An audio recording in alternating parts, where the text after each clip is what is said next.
thing about menopause. The nervous system is affected in so many different ways. It starts off much earlier during perimenopause, extends into menopause, and then for years after that, I feel like for a lifetime, it's affecting us, right? When it comes to whether it's hot flashes, depression, anxiety, panic attacks, poor sleep, the nervous system is an absolute chaotic state at that time. Mm-hmm. How can we support our nervous system so that we can go through this turbulence in a less traumatic way? Mm-hmm. Well, I think it's having those systems in place that are really grounding. So like we spent a bunch of time on sleep. I think that's critical to ensure we're getting deep quality restorative sleep. Look at some of the root causes for why we're not getting sleep, and then some of the things we can bring in that can, assist with that. So there's definitely lots of medicines that I use to help support that while we're working on the scaffolding. Also exercise. For me, I see it as hitting so many birds with one stone. And so if we're just talking about nervous system and not like, bone health and muscle mass for weight management and brain health and all those many things, even if it's just about the nervous system, it's one of the few elements or activities that we can do in our day that helps us to complete the stress cycle. So, there are some authors that I love who wrote a book. It's the Nagowski sisters about burnout. And they talked about how, we don't often complete the stress cycle in our everyday life. And it's not so much like, do we have stress? Because everybody has stress. And so we're not necessarily going to ever remove stress from our lives. It's just how are we able to kind of have it not be a toxic impact to our body. And exercise is one of those ways of completing the stress cycle so that we're holding less. And absolutely, exercise improves sleep. So getting that deep, solid, restorative sleep can be assisted by getting exercise, especially if it's an earlier part of the day where you're getting that sunlight, or maybe in Vancouver, not so much sun, but we're getting some light exposure. And, all the positive elements there are to be found just by breathing good air, or if we have access to greenery and forests or parks or just other people to like kind of be in connection with the world. So that to me is like a critical element to kind of having a rhythm that's in alignment with this transition time. I think so much about, circadian rhythm, and there's lots of discussion about that now because most of us have that thrown off by our devices and our everyday modern life habits of having light, in our homes, artificial light, way past the time of natural daylight. And so there is this idea that we're living in an environment that is having a mismatch with us. Like we have an environmental mismatch with our body's kind of natural circadian rhythms. And so I think we do have to put in place practices that help our body feel at ease and feel nourished and feel safe. And so for me, exercise is one of those things that completes that stress cycle, and also sets us up for deep, solid, restorative sleep.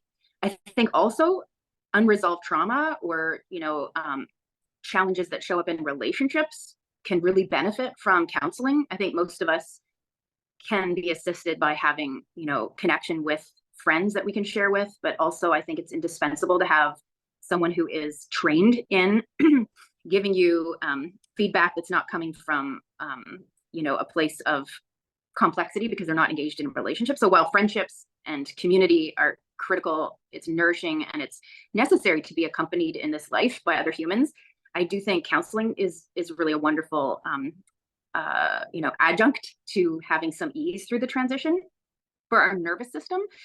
And then the last thing I would say is solid nutrition. So I don't think there's any quick fix. Like it's not like all of a sudden eating pumpkin seeds because they're high in zinc and this or that is all going to solve hot flashes per se. But I do think, stabilizing blood sugar is key for brain health and for solid mood, for our nervous system to feel safe. We need to have, blood sugar in a stable place throughout our day. Our brain every single second relies on glucose to function. So there are just some things we can put in to be stabilizing and grounding and nourishing, from like sleep, exercise, healthy communication, supports, and solid diet.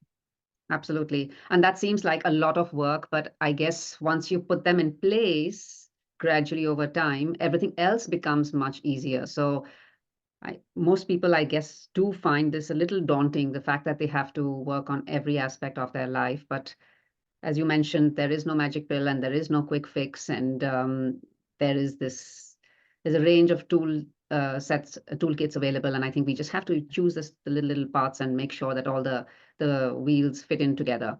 So when you mentioned stabilizing blood sugar, just so that, because most people correlate stabilizing blood sugars with, oh, I'm not diabetic. I don't really need to do anything about my sugars. And so could you expand a little bit on that so that, we understand what that means? Are you specifically talking about being diabetic or basically? Yeah. Yes. So could you please tell us? Yeah. No, insulin resistance is a term maybe people are hearing more about, and it is something that comes up a great deal during perimenopause. And there's lots of reasons for that, why that is that it arises.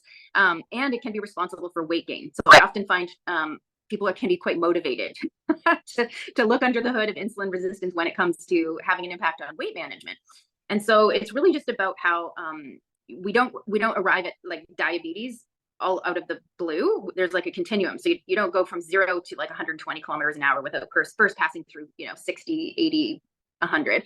So it's kind of like that. There's like a continuum. So it's not saying someone's diabetic, but it's saying that they're having a dysfunction with how their body is being able to tolerate sugar and what it's doing with it.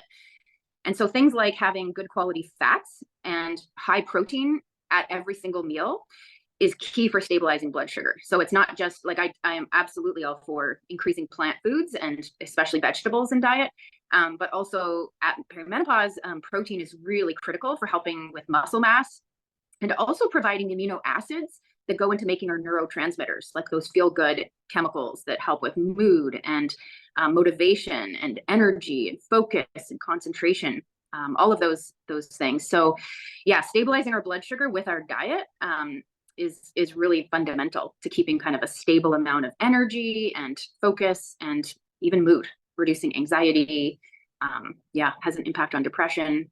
Wonderful. And not to mention that the protein will definitely help build some muscle that you're losing at menopause, right? So yes, which also really affects that metabolic rate. So yeah, absolutely. Wonderful. So that's, is there anything else that you would like to share with our listeners regarding setting the stage? I think that's the theme for the episode today, is setting the theme. Yeah. Well, I think of menopause as being a time which can be really purposeful and positive. What I see, often is that women come in with this idea that everything's falling apart, everything is, dysfunctional. There are things that are challenging, and they certainly can arise and show up that way, those symptoms. But there also is a quote that I just love that comes from this anthropologist, Margaret Mead, who I think she wrote it in like 1950. And she said, "There is no more powerful force in the world than a postmenopausal woman with zest." Yes.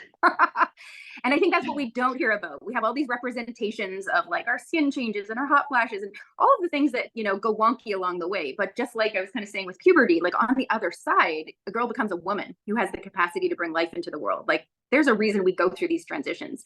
And so on the other side is something like that is really vital. And at some point, let's talk more about that. What's on the other side?